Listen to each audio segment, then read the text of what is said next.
Boa tarde a todos, boa tarde a todas. Declaro aberta a presente reunião de audiência pública da Comissão de Seguridade Social e Família da Câmara de Deputados. Informo aos senhores parlamentares que essa reunião está sendo transmitida ao vivo pela internet no site da Câmara e no portal E-Democracia para ampliar a participação social por meio da interação digital. Informo ainda que as imagens, o áudio e o vídeo estarão disponíveis para serem baixados na página dessa comissão, logo após o encerramento dos trabalhos. As inscrições para o uso da palavra serão feitas por meio do menu Reações, mãozinha, do aplicativo do Zoom. Essa reunião de audiência pública foi convocada nos termos do requerimento 342 de 2021, de nossa autoria, para debatermos sobre a neuropatia óptica hereditária de Leber. Anuncio a presença dos seguintes convidados: Priscila Gebrim Lowley, coordenadora-geral de avaliação de tecnologias em saúde no Ministério da Saúde. Gustavo Mendes Lima Santos, gerente-geral de medicamentos e produtos biológicos da Anvisa. Rui Azevedo, representante da Associação de Familiares.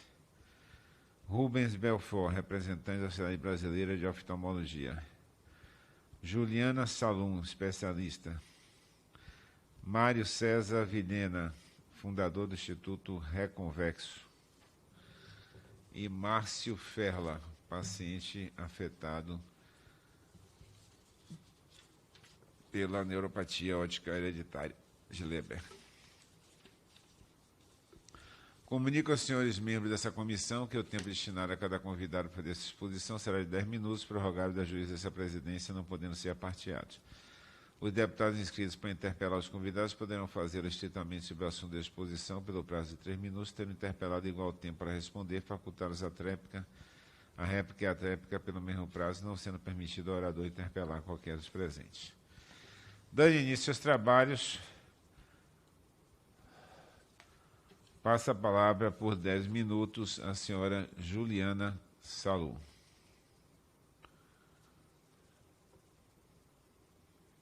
Juliana, está me ouvindo? Sim. Pronto. Me pediram para que você fosse a nossa primeira convidada a ser ouvida. Muito obrigada. É um prazer estar com vocês aqui hoje. Eu tenho um trabalho bem grande com grupos de pacientes e acredito que essa proximidade com eles trouxe essa oportunidade de poder ser interlocutora do que é essa doença e o que ela causa de impacto na vida dos pacientes. Então, eu vou falar sobre a neuropatia óptica hereditária de Leber, que é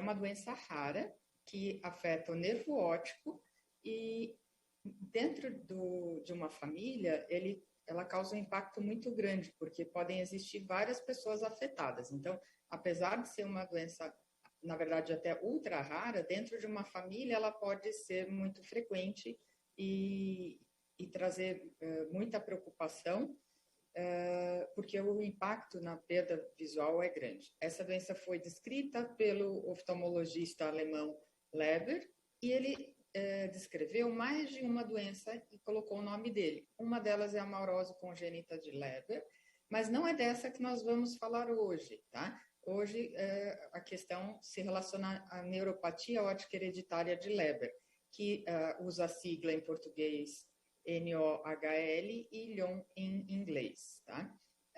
Nessa doença, o nervo óptico, que é essa bolinha branca que aparece aqui no centro da retina, no fundo de olho, está pálida, tá? Porque ela sofreu um impacto da doença e levou a uma sequela de palidez do disco óptico, e a imagem que o nervo óptico tem que levar ao cérebro fica prejudicada. Então, eu falei dessas duas doenças porque, com frequência, os pacientes aparecem nas clínicas, às vezes confundindo uma e outra. Essa, na verdade, é uma doença do nervo óptico, que está aqui em amarelinho, e é o que leva a imagem da retina, né, para o córtex visual, que fica aqui no polo occipital, bem na parte posterior do cérebro. Para essa condução da imagem, gasta muita energia, tá? Então, o nervo óptico ele tem muitas mitocôndrias, que são fábricas de produção de energia da célula, e o erro nessa doença é um erro genético, não no DNA do núcleo da célula, mas do DNA da mitocôndria da célula. Então, aqui a gente tem uma foto de uma célula, uma mitocôndria dentro do citoplasma, tá? Que é o núcleo, e dentro da mitocôndria existem anéis, né, de DNA mitocondrial. Quando a doença é herdada pelo DNA mitocondrial, ela tem um padrão de herança diferente. Ela é sempre herdada do lado materno, ela pode afetar homens e mulheres, mas no caso da neuropatia óptica hereditária de Leber, os homens são mais afetados de forma mais grave até do que as mulheres. E dentro de uma família como essa que eu acabei de mostrar, a gente tem um impacto muito grande.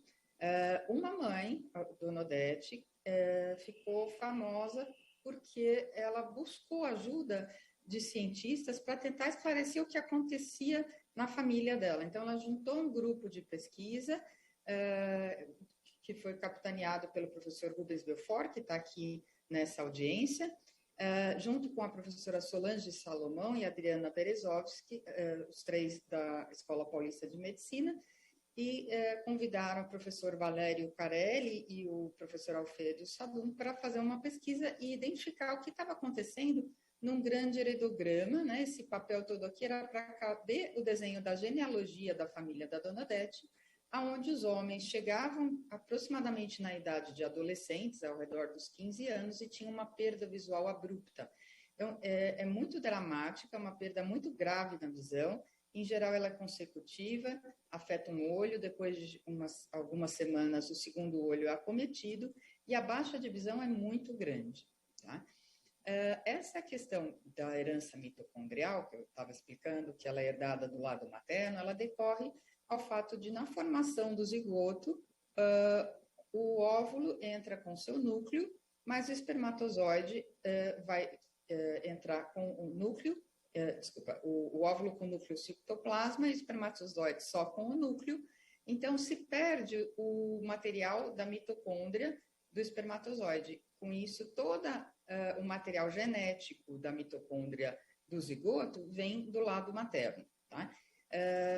Homeoplasmia e heteroplasmia é um termo genético que diz para a gente quanto do material genético carrega a mutação causadora da doença. E aqui é uma representação desse DNA em anel, onde a gente vê anotado aqui com umas setinhas o gene ND1, ND4 e o ND6, que são os genes mais frequentemente mutados nessa doença de neuropatia óptica hereditária de Leber. Existem outras doenças mitocondriais, mas hoje a gente vai estar discutindo essa questão da neuropatia óptica. A mais frequente no Brasil é 11.778, ela tem uma ancestralidade mais italiana, pelo que a gente vê aqui dentro das descendências familiares que a gente vê no Brasil. Inclusive, foi essa mutação encontrada na família da Dona Odete, do Espírito Santo, e é uma mutação muito grave, ela causa uma perda visual muito severa que pouco retorna depois de algum tempo. A 14.484, às vezes, tem alguma melhora visual mais significativa. Existem fatores ambientais que, às vezes, talvez associados a fatores genéticos, aumentem a chance de desencadear esse momento de estresse oxidativo e colapso de produção energética, que é o que deflagra o aparecimento dessa neuropatia de forma aguda. Tá? O álcool é um fator, hipovitaminoses, problemas nutricionais ou relacionados a medicamentos são outras possibilidades. O metanol, quando ele era misturado à gasolina, ele causou muita alteração, e o tabagismo é outro fator também significativo.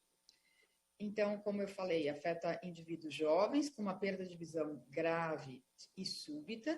A pessoa fica perda de visão de percepção de luz, às vezes só vendo algum vulto, os 2 olhos consecutivos, primeiro um olho, depois na sequência um segundo olho, com alteração de campo visual, como mostrado no exame aqui, em cima, e alteração da visão de cores. Pode haver alguma recuperação dentro dos anos que se seguem, mas a recuperação é muito pobre e a pessoa quase que invariavelmente fica na faixa de cegueira. O diagnóstico genético ele é possível com um teste molecular, que é um teste, assim, devido à complexidade dos testes genéticos, esse é um teste bem simples, porque ele vai diretamente avaliar se a pessoa tem uma das 3 mutações mais frequentes. Então, não é necessário fazer um teste caro, é um teste bem barato e mais simples, que vai atrás dessas mutações mais frequentes relacionadas a essa doença. Se depois nós não encontramos a mutação ou vamos buscar outras causas de atrofia óptica, caso não confirme o caso da neuropatia óptica hereditária de Leber, talvez um painel de genes um pouco mais amplo se faz necessário, mas a princípio é um teste bem simples. Existem estudos como dessa empresa GeneSight Biologics, que desenvolveu um vetor viral que está em fase, agora terminou a fase de pesquisa, fase 3, um estudo chamado Rescue e Reverse, buscando tanto a não afecção do segundo olho e a recuperação rápida do olho recentemente acometido. Essas foram as fases de utilização desse vetor viral, que é colocado dentro do olho. Esse vetor carrega o gene em questão e seria uma forma de tentar se recuperar por terapia gênica o olho. Uma outra forma que tem sido estudada de formas de tratamento desse problema é o uso de antioxidantes, coenzima Q10 e debenona, via oral, como medicação para diminuir o dano causado às células neuronais com o dano oxidativo e, com isso, recuperar a saúde do neurônio, recuperando um pouco a via óptica. O impacto desse tipo de problema na vida do indivíduo é enorme. Eu recomendo a leitura do livro que a dona Odete escreveu, A Trajetória de um Sangue, porque você ter um filho, né, e dentro de uma família, você sabe que existe o risco dessa criança, na adolescência, perder a visão de forma abrupta, de partir o coração de qualquer mãe e de todas as pessoas da família que estão por perto.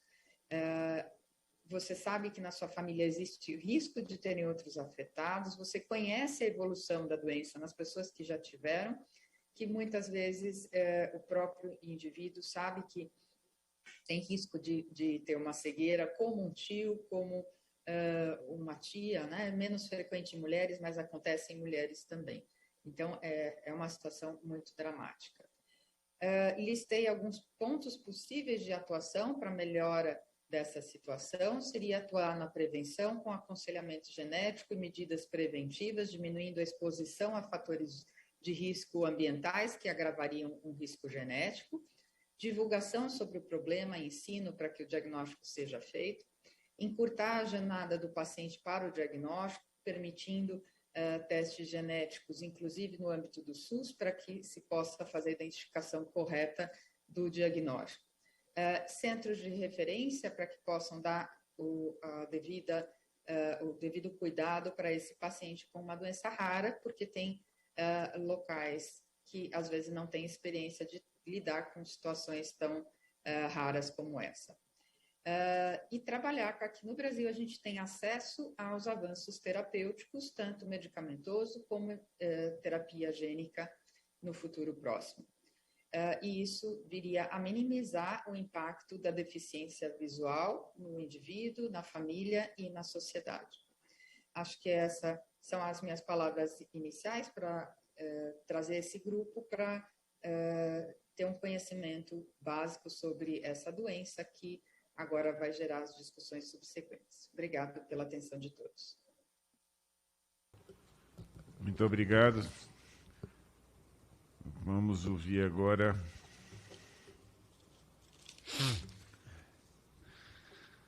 a Vamos ouvir agora a senhora Priscila Gebrim Lully, coordenadora geral de avaliação de tecnologias em saúde do Ministério da Saúde.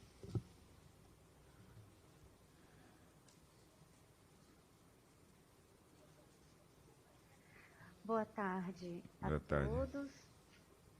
Eu vou compartilhar aqui a minha apresentação. Vocês estão vendo? Sim. Bem, eu estou hoje como coordenadora no Departamento de Gestão e Incorporação de Tecnologias, Inovação e Saúde. Esse departamento é que presta a Secretaria Executiva da Conitec. Nós não temos, no momento, nenhuma tecnologia incorporada no SUS para o tratamento dessa doença, mas nos solicitaram que apresentasse o processo e o fluxo de incorporação de tecnologias no sistema de saúde.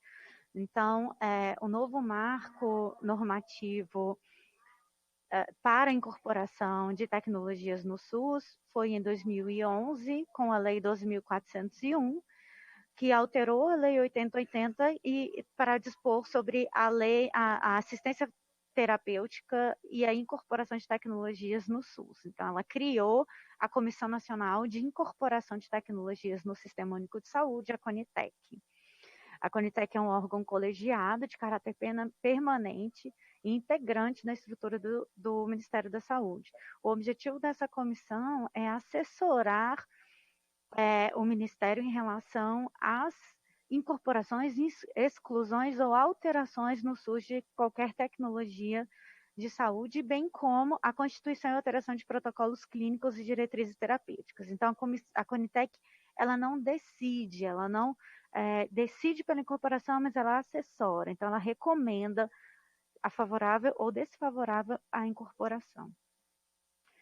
A lei, ela diz que a incorporação ela deve ser baseada em evidências de eficácia e segurança e também em estudos de avaliação econômica. Então, são feitos estudos de custo-efetividade, impacto orçamentário, para que a comissão possa ter como subsídio e definir favorável ou desfavorável a incorporação.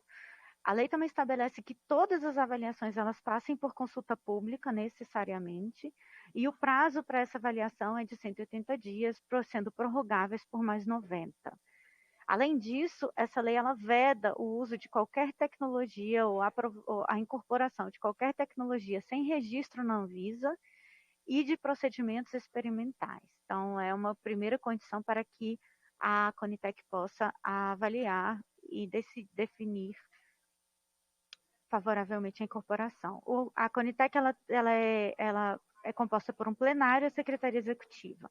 O plenário são 13 membros, são representantes das secretarias do Ministério da Saúde, sendo que a Secretaria de Ciência e Tecnologia e Insumos Estratégicos é quem preside esse plenário.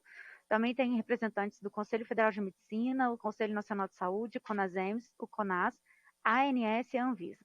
E a Secretaria Executiva hoje, quem presta esse serviço é o Departamento de Gestão de Incorporação de Tecnologias, ao qual eu faço parte, que é um departamento da SCIT. Bem, o fluxo para incorporação, a Conitec ela não age por vontade, por demanda espontânea, tá? Ela precisa receber um pedido de incorporação ou de exclusão de alguma tecnologia. A partir do momento que ela recebe esse pedido, essa solicitação, seja externo, seja interno das próprias áreas técnicas do Ministério da Saúde, a Conitec, então, vai analisar esses estudos. No caso de ser uma demanda interna, a Conitec, a Secretaria Executiva, elabora os estudos tanto de evidência de eficácia e segurança quanto de avaliação econômica, e leva para a primeira apreciação do plenário. Então, esses estudos são analisados e são, então, emitido um parecer preliminar.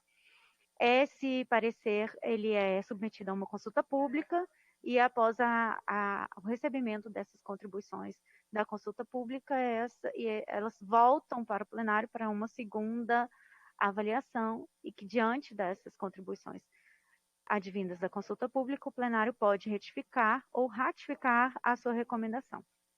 E aí passa-se então para o secretário da SCTI, que é quem toma a decisão final por incorporar ou não a tecnologia. Nesse caso, ele pode também decidir por realização de uma audiência pública. Ele pode voltar o caso para a Conitec e decidir por audiência pública. Até hoje, nesses 10 anos de Conitec, nós tivemos apenas um caso, que foi recentemente para atrofia muscular espinhal.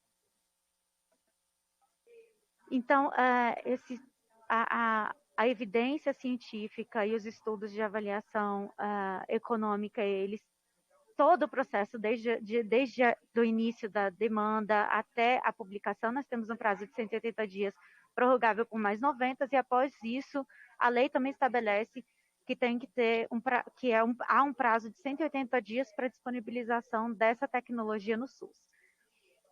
Nesse tempo, algumas tecnologias que necessitam de protocolos para que elas sejam disponibilizadas no SUS, nesse prazo é o prazo que a gente tem para executar e para constituir esse protocolo.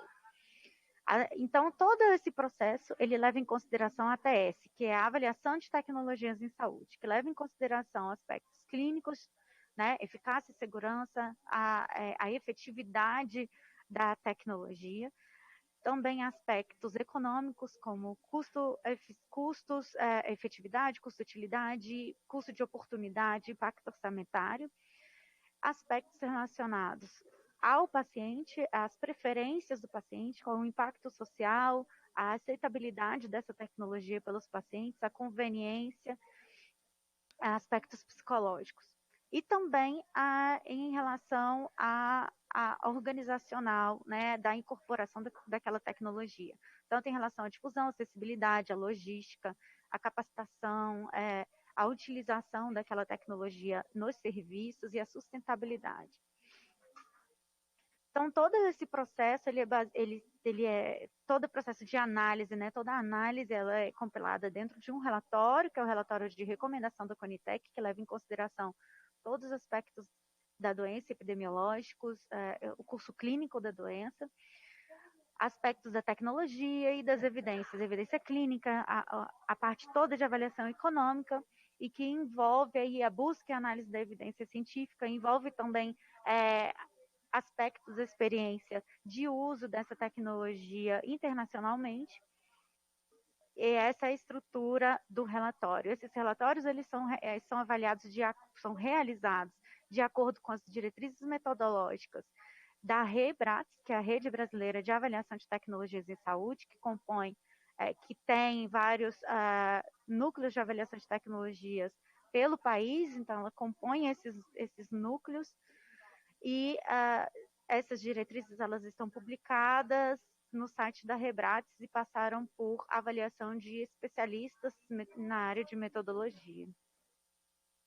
Nesses 10 anos da Conitec, foram até o mês passado 106 reuniões, sendo 101 ordinárias e 5 extraordinárias.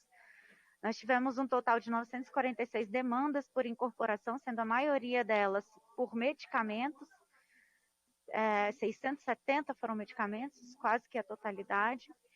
Nesse período, dessas demandas avaliadas, 56% foram incorporadas, 34%, aproximadamente 35% não incorporadas, e 9% aproximadamente excluídas do rol de medicamentos e produtos fornecidos. Nesses 10 anos houve uma evolução bastante grande, e principalmente em relação a toda a transparência, processo de transparência de todo o processo de incorporação e na participação social. Então, no site da Conitec tem todas as informações relativas às demandas que são avaliadas, todos os documentos estão ali publicados, inclusive do ano passado para cá, todas as reuniões elas estão sendo gravadas, e as gravações estão disponibilizadas no site da Conitec. Nós temos o Conitec em números, que mostra ali todos os números todas as avaliações, quantas foram incorporadas, quantas não foram, quais os tipos de avaliações, então, e é possível, inclusive, fazer filtros ali por data, por tipo, então, todas as informações relativas à incorporação e à Conitec estão disponíveis no site. Em relação à participação social, houve um avanço também muito grande, muito importante. Os pacientes agora eles são ouvidos pelo plenário da Conitec, então há uma chamada pública para ouvir esses pacientes, e esses pacientes têm participação no momento da reunião, e os relatos são bastante importantes e considerados pelo plenário. Além disso, há também um relatório que é feito com uma linguagem apropriada para a sociedade, para que ela possa opinar no momento da consulta pública também. Então, tem informações ali que são um pouco... a linguagem normalmente é muito técnica, então foi realizado esse relatório, elaborado esse relatório com uma linguagem mais fácil a leitura. Muito obrigada, estou à disposição para qualquer dúvida.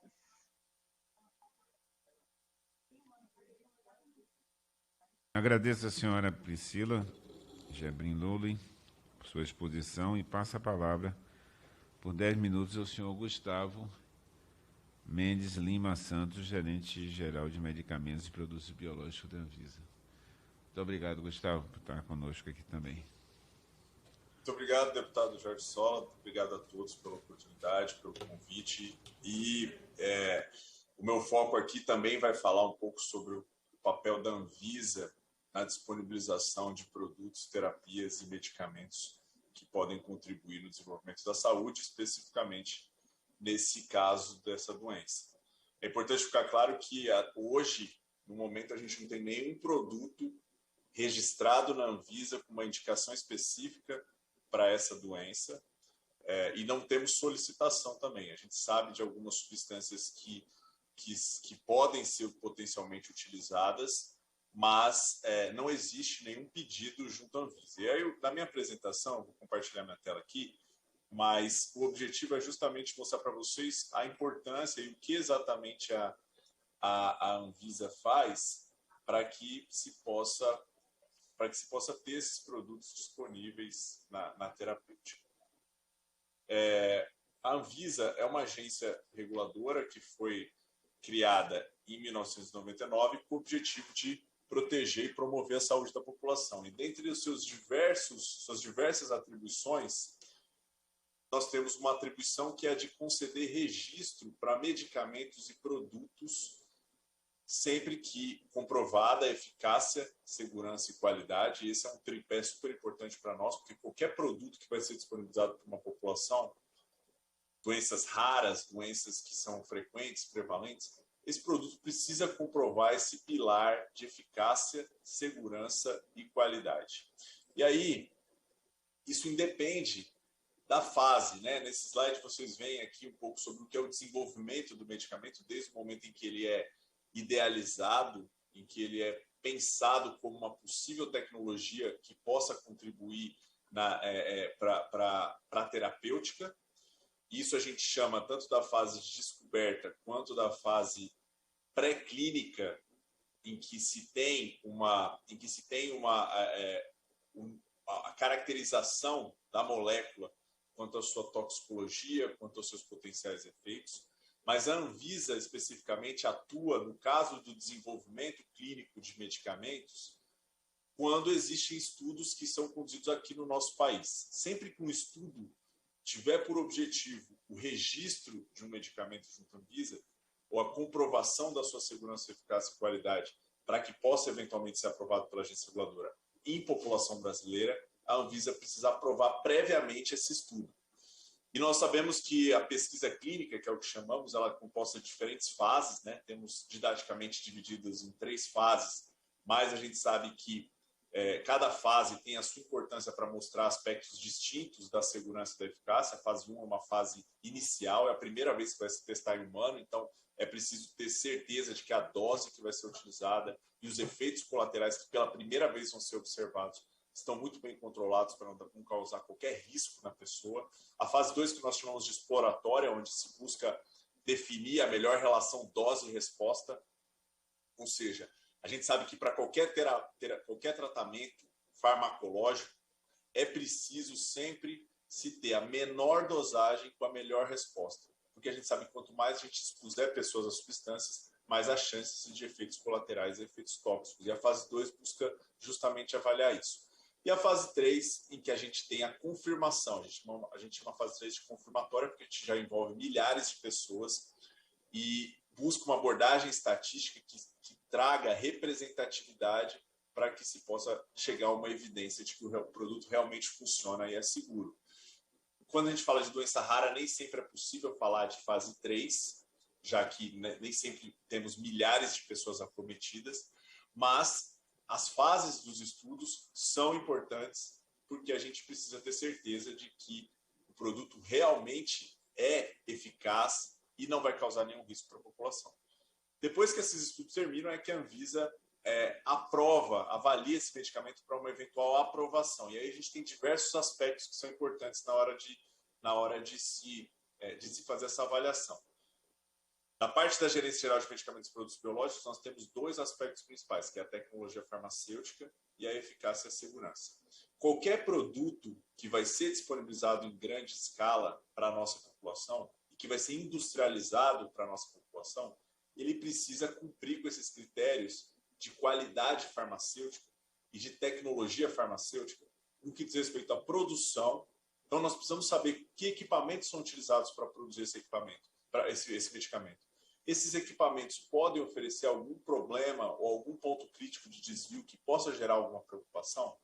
A formulação também é muito importante. Não só a substância que vai funcionar ativamente para o tratamento de uma doença, mas também todas as outras substâncias que compõem o medicamento, né? Então a gente sabe, por exemplo, que no comprimido tem outras substâncias como diluentes, conservantes ou outros produtos que ajudam a compor aquela formulação. Tudo isso precisa ser muito bem estudado por nós para que a gente saiba que não vai oferecer risco.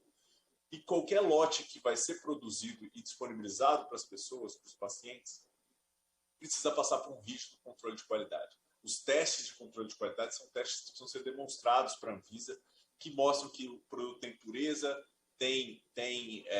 não tem nenhum produto de degradação e tem o teor mínimo para se atingir uma resposta. Além disso, tem a eficácia e segurança. Todos esses estudos que foram conduzidos nas diferentes fases precisam ser apresentados para a agência para que componham a bula do medicamento.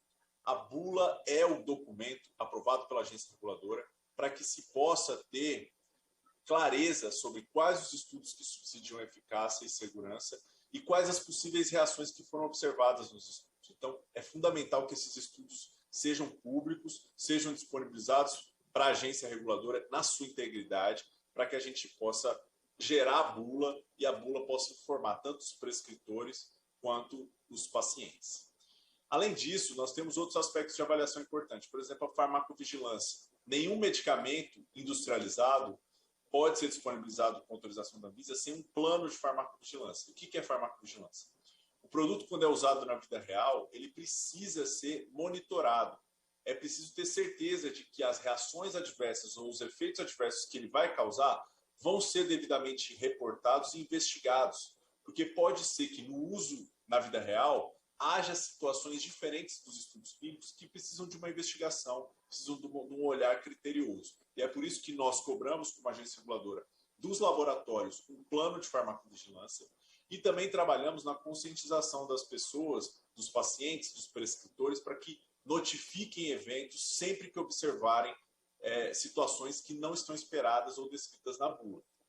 Além disso, tem algumas substâncias que têm ação em sistema nervoso central, são capazes de causar dependência física ou psíquica e que precisam de um controle especial, precisam de um controle mais rígido, porque tem uma grande chance de desvio de uso.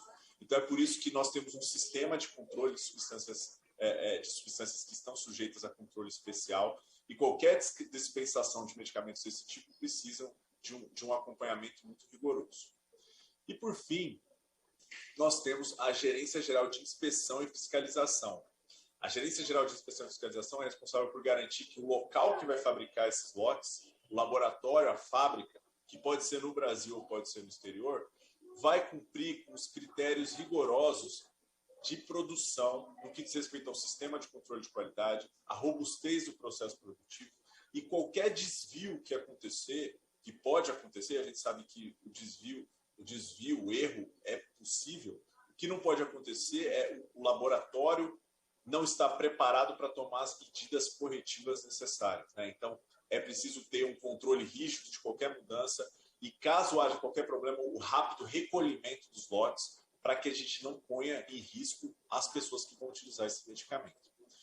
Os prazos que a Anvisa tem para análise. Qualquer pedido que entra aqui, conforme a Lei 13.411, tem um prazo de 365 dias se entrar numa categoria ordinária e 120 dias se entrar numa categoria prioritária.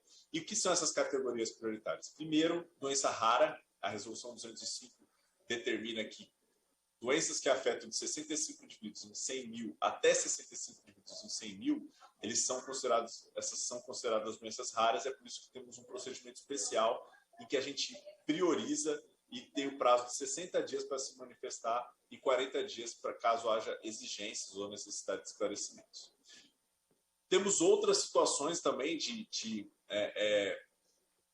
doença rara que são importantes, que a gente leva em conta. Então, a gente sabe que as doenças raras precisam de um acompanhamento mais especial e é por isso que esse procedimento é diferenciado.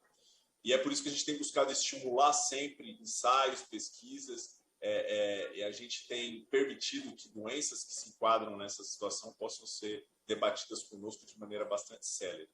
A gente tem alguns números importantes aqui de doenças raras e a gente tem muitos estudos clínicos que foram conduzidos e aprovados para essa situação. Além das doenças raras, a gente tem também outros tipos de doenças que são consideradas prioritárias ou outras situações que também geram prioridade. Então, por exemplo, produtos novos destinados a doenças pediátricas, doenças que são negligenciadas, que não têm opções terapêuticas, como é o caso da doença que a gente está tratando aqui hoje, doenças reemergentes, emergência de saúde pública, são várias as situações que nós consideramos para priorizar produtos, e a gente sabe que quando tudo é prioridade, nada é prioridade, então por isso que a gente focou naquilo que é mais crítico e é mais importante para a decisão. E, por fim, além da via de autorização de registro de medicamentos, nós temos outras maneiras de permitir acesso a medicamentos para indivíduos que sofrem de acometimento e não têm opções terapêuticas disponíveis na Anvisa. Uma das opções é o que nós chamamos de programas assistenciais. Nós temos programas assistenciais que permitem que medicamentos que ainda estejam em fase experimental possam ser utilizados, e aí de maneira individualizada, porque não é uma aprovação em massa, é uma aprovação caso a caso, baseada no balanço risco-benefício, em que a gente concede a autorização para que a indústria forneça para o paciente esse medicamento novo, promissor, mas que ainda não tem registro. E temos os programas de acesso expandido também, que também nessa mesma linha, se o produto já tem a fase 3 em desenvolvimento ou concluída, grupos de pacientes que estão com doenças debilitantes e que ameacem a vida sem alternativa terapêutica podem ter acesso.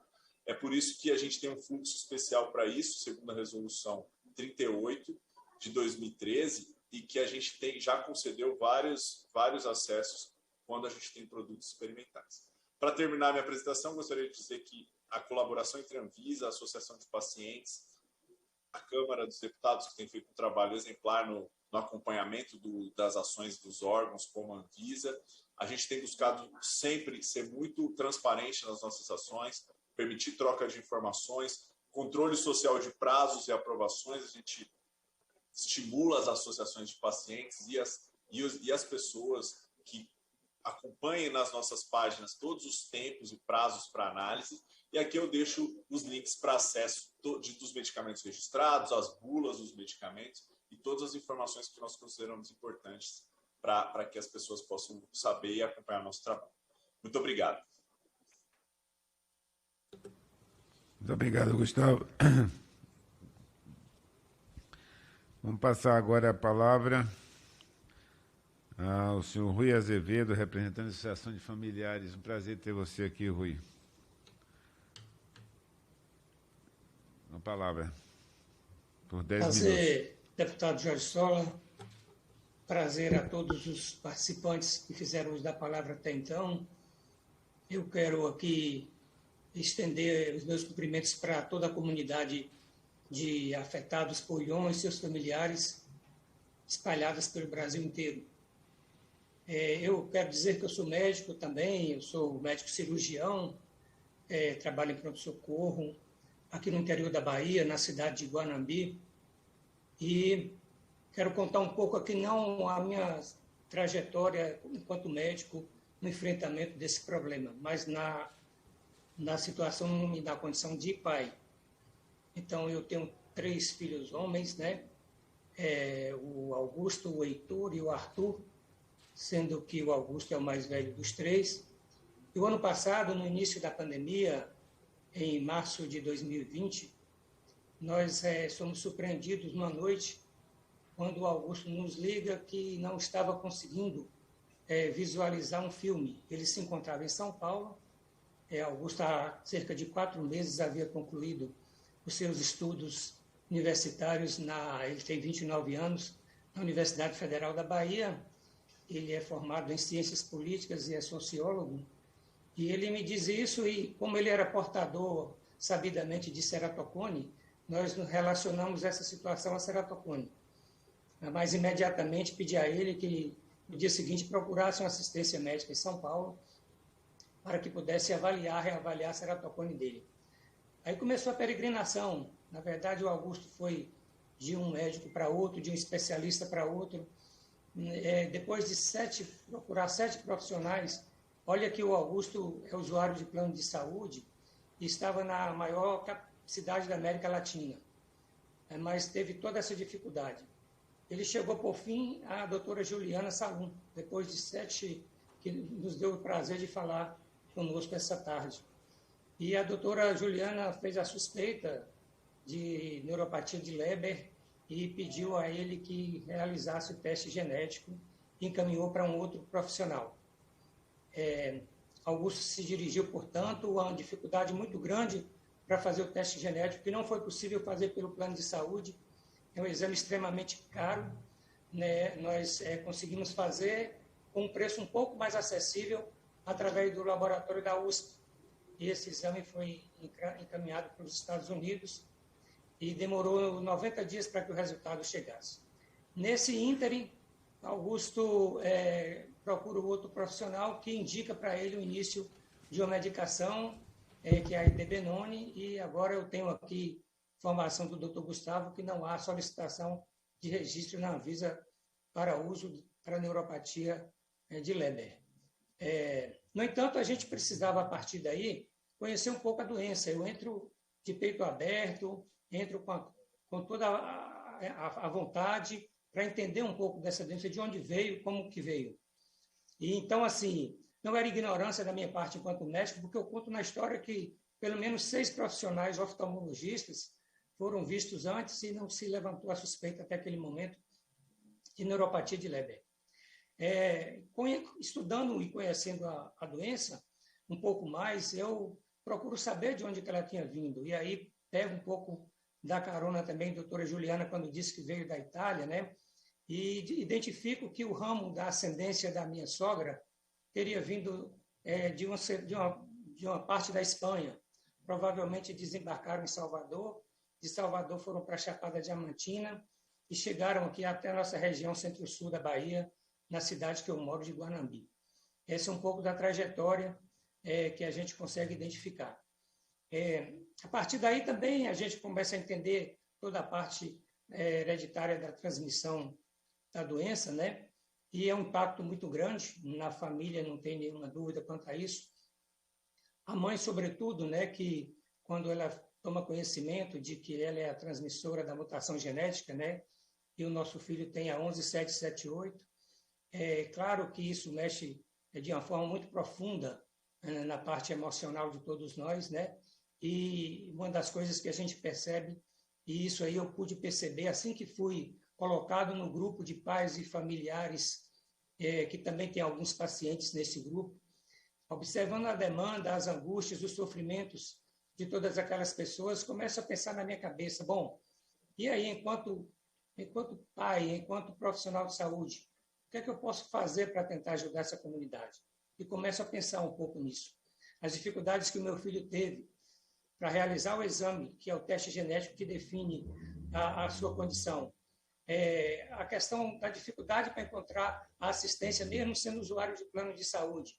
A dificuldade que o plano de saúde impõe para liberar os exames fundamentais, que são a campimetria e a OCT, que é a tomografia de coerência óptica. Então, assim, uma série de situações eu penso, poxa, e as pessoas que são usuários do Sistema Único de Saúde? Essas tecnologias não estão incorporadas no Sistema Único de Saúde, como foi bem dito aí também pela Priscila na sua fala. Então, bom, a gente tem que pensar alguma coisa. A partir daí, eu começo a pensar que a gente precisaria buscar apoio para a elaboração de políticas públicas no sentido de ajudar, de fato, a buscar a cura. Porque nós estamos aqui, deputado e senhores ouvintes, na perspectiva de trazer essa cura.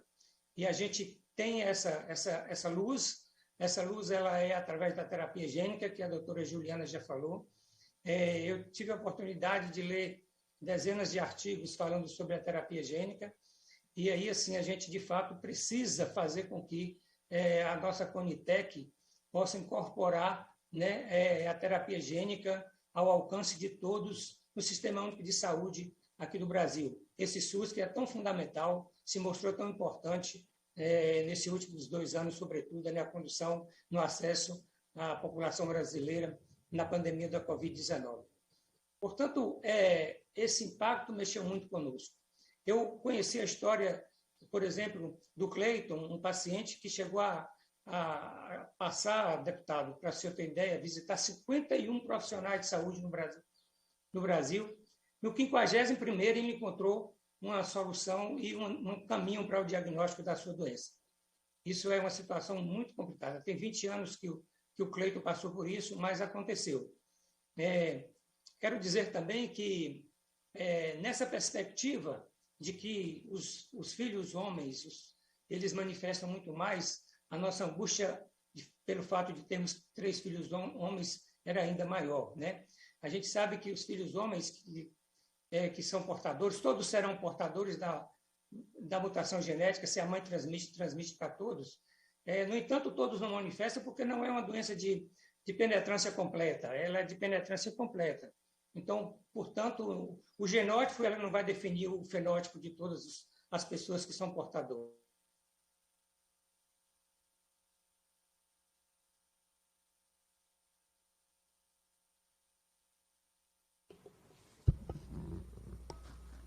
Alô.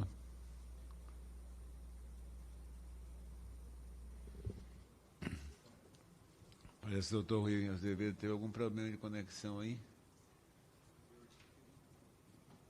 Alô, Rui?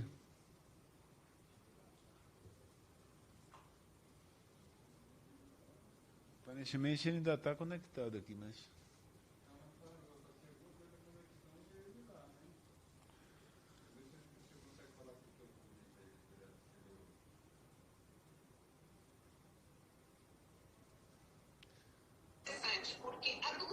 A minha qualidade de som está ruim. Vocês estão querendo falar comigo ou não? Professor Rubens Belfort, que prazer tê-lo aqui conosco. Muito obrigado por ter aceito o convite. Bom revê-lo.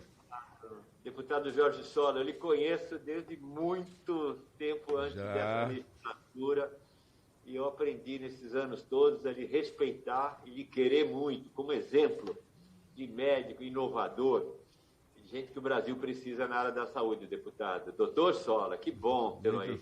Muito obrigado. Recíproca é verdadeira. Quando o Rui me falou que ia convidá-lo, eu digo, então vamos estar com a pessoa certa para nos ajudar nesse debate. E aproveitando que Rui voltou, agradecer, Rui. Nosso colega, doutor Rui Azevedo, foi responsável de provocar essa temática e trazer para o debate um assunto com essa importância. Voltou aí, Rui? Está ouvindo? Obrigado, Sola. Era só isso que eu... Voltou sim. Voltou. Eu só quero concluir, deputado, pedir desculpa ao doutor Rubens, mas é só um minuto para a conclusão. Dizer que, então, após isso, Sola, nós tivemos a oportunidade de nos encontrar na sua visita aqui em Guanambi, e eu, assim, pensei sempre, em Guanambi a gente teve muitas adversidades.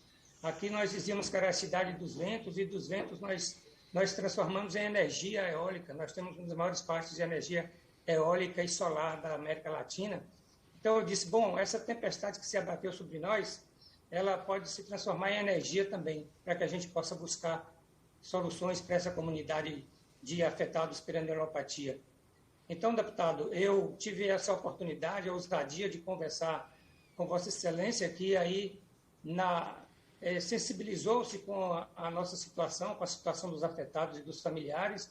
Eu apresentei no dia 20 de setembro essa preocupação para Vossa Excelência, que aí, 3 dias depois, apresenta o requerimento nessa Comissão de Seguridade Social e Família, e esse requerimento foi aprovado, e eu, sinceramente, não tinha muita esperança de que acontecesse esse ano, em virtude da pauta.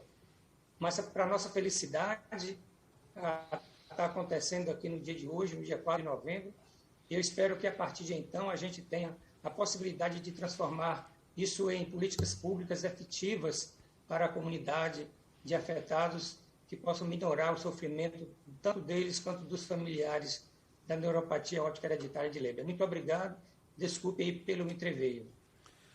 Eu que agradeço, Rui. E além de prontamente conseguirmos marcar, eu queria registrar e agradecer a presença, né? Nós estamos aqui com a coordenadora geral da Conitec, com o gerente geral de medicamentos da Anvisa e com especialistas do assunto que estão nos ajudando aí a fazer com que esse tema possa ser da melhor forma abordado aqui. E passo imediatamente, agradeço a sua participação, e passo imediatamente ao professor Rubens Belfort, representando a Sociedade Brasileira de Oftalmologia.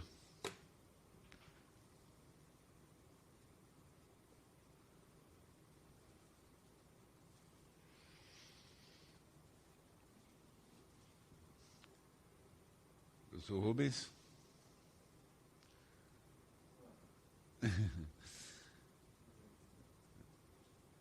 Ócios do ofício das salas virtuais.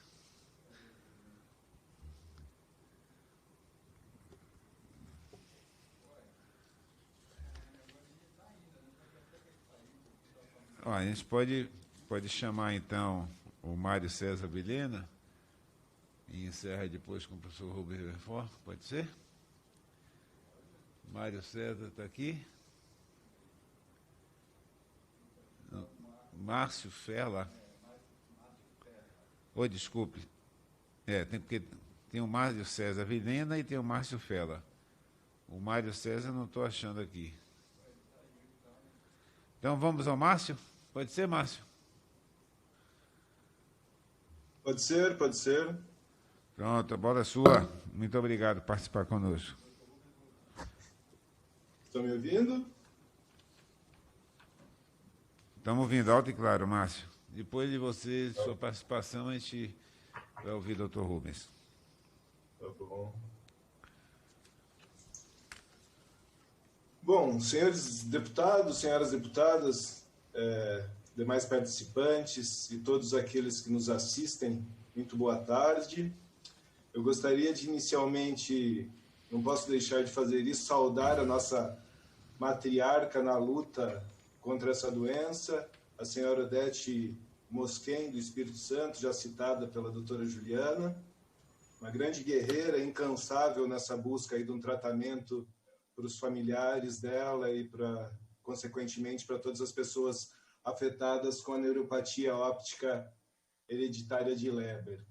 Gostaria de agradecer esta comissão pela abertura desse espaço, está discutindo uma doença rara, tão desconhecida, né, na busca de políticas públicas que possam amenizar um pouco o sofrimento dessas famílias e dos afetados. Agradeço o convite que me foi feito para falar como um paciente afetado e, nesse sentido, estendo esse agradecimento ao Dr. Rui Azevedo e ao deputado Jorge Sola pela autoria deste requerimento. Bom, na qualidade de afetado que me foi dada, eu peço licença a vossas senhorias e trago um pouquinho do relato de vida da minha trajetória com essa doença. A neuropatia óptica hereditária de Leber, ou às vezes conhecido por outras siglas como LON, ou NON, que são todas siglas dessa neuropatia óptica, se manifestou em mim há 20 anos atrás, no início dos anos 2000. Estava com 25 anos, no início da minha idade adulta, em plena juventude, cheia de projetos, planos, eu fui percebendo assim abruptamente a perda da minha visão, de uma visão normal, aí considerada normal de 100%, passar em 3 meses para 5%, né? Ou naquela tabela de Snellen de 20/400, né?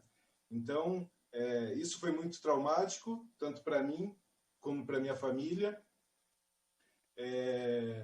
A minha trajetória nesses 20 anos, eu acho que, comparado com outros afetados que eu tive contato e o prazer de conhecer nesse período, algumas coisas se assemelham e outras se distanciam, né? Então, temos muita coisa em comum, nós afetados, e muitas coisas diferentes também. A começar pelo meu diagnóstico. Eu acho que desde o início eu tive acesso a políticas públicas, né? Depois de uma maratona de oftalmologistas que não sabiam o que eu tinha no olho, eu consegui meu diagnóstico na Universidade de Campinas, na Unicamp, né? Uma universidade pública, e aí abro um parênteses, que nas universidades públicas são os espaços que majoritariamente ocorrem as pesquisas científicas no Brasil. Neste momento eu estava cursando o 3º ano da Faculdade de Ciências Biológicas, na Universidade Estadual do Oeste do Paraná, UniOeste, mais uma vez uma universidade pública. Então, eu tive a oportunidade de passar por um programa de reabilitação, faço menção aí ao Programa de Educação Especial, professora Lúcia Turek. Então, eu fui acolhido e consegui voltar para a sala de aula, né? Tendo as condições adequadas, eu consegui concluir minha graduação, prestar um concurso público, federal, né? Casar, ter filhos e ter uma vida praticamente normal. Eu acho que nessa trajetória toda, a minha consciência por direitos sociais também me ajudou muito, foi fundamental, né? Você saber que aquilo que você tem direito, você precisa acessar. E aquilo não é esmola, não é um favor que as instituições estão fazendo por você.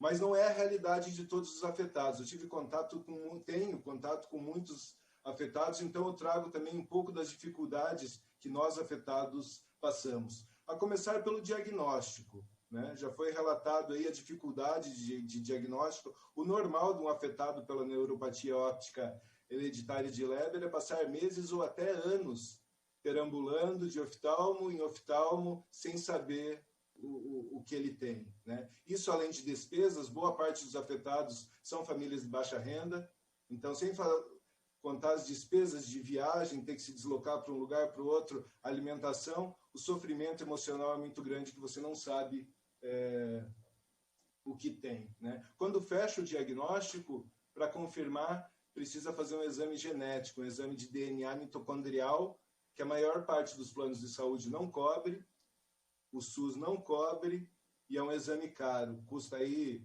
5 até 7 mil reais na rede privada esse exame. Ok, você consegue teu diagnóstico, faz o exame, você não tem dinheiro, você faz rifa, empresta de parente e tal, você tem o exame na mão, mas a angústia não para por aí, tem a reabilitação, né? Essa doença não tem cura, não tem um tratamento ainda, você precisa se reabilitar para voltar para a vida normal. E quando você se depara com a ausência da reabilitação, né, os afetados param os estudos, não conseguem voltar para o mercado de trabalho, começam a viver na marginalidade, às vezes depressão, alcoolismo, né? Ou seja, na busca de fugir daquela situação. Mas se ele consegue uma reabilitação, ainda tem a inclusão, né? A inclusão no Brasil, ela não vem de forma direta, né? A gente sabe, quem vive com uma deficiência visual sabe das dificuldades. Existe uma contradição aí que essa mesma universidade que me acolheu, né, essas mesmas instituições públicas que me acolheram, elas também me impuseram barreiras, né? Tinha que provar o tempo inteiro que era capaz. Será que você é capaz de concluir essa graduação? Será que nesse cargo que você entrou no concurso público, você é capaz de desenvolver essas atividades? Então, o tempo inteiro você tem que estar provando isso, né? Então, essas são algumas das dificuldades do afetado com a neuropatia óptica hereditária de Leber. O que essa doença nos traz, então? Ela nos traz uma sombra, para não chamar de assombração, né? A gente fica, os afetados e os familiares, quem será o próximo? Quando que será o próximo? Vai ter próximo. A história tem mostrado isso, né? Então fica sempre aquela pressão, aquela sombra dessa doença. Será que quando o próximo desenvolver a doença vai ter um tratamento? Né? Nesse sentido, então, em contato com afetados, com familiares de afetados, a gente vem discutindo o que seriam pautas, né? O que seriam frentes de busca aí que pudessem amenizar ou de enfrentamento dessa doença. Então, organizando aqui em 3 frentes o que a gente entende que são importantes ser avançados. Uma a pesquisa, outra a linha de cuidado com o paciente e políticas públicas. A pesquisa a gente entende necessário que haja um inventário nacional e internacional do estado da arte dessa doença. O que temos, né? A gente ouve fragmentos aqui, ali, relatos de especialistas, alguma matéria na internet, né? Mas esse acesso às informações é sempre muito difícil, né? A gente sabe que existe terapia gênica ocorrendo nos Estados Unidos com bons resultados, que existe na China, né? Então a gente precisa ter essas informações de forma mais clara, mais concisa, né? Então, entendemos também que seria importante uma comissão nacional composta aí por especialistas ou pelo poder público, por afetados ou familiares que fizessem contato com essas instituições do exterior, né?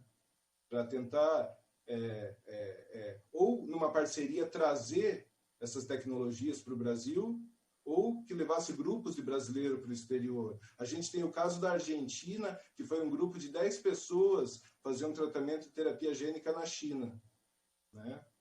E os relatos que a gente tem de conversar com familiares desses pacientes que tiveram bons resultados. Mas a gente não tem acesso, né?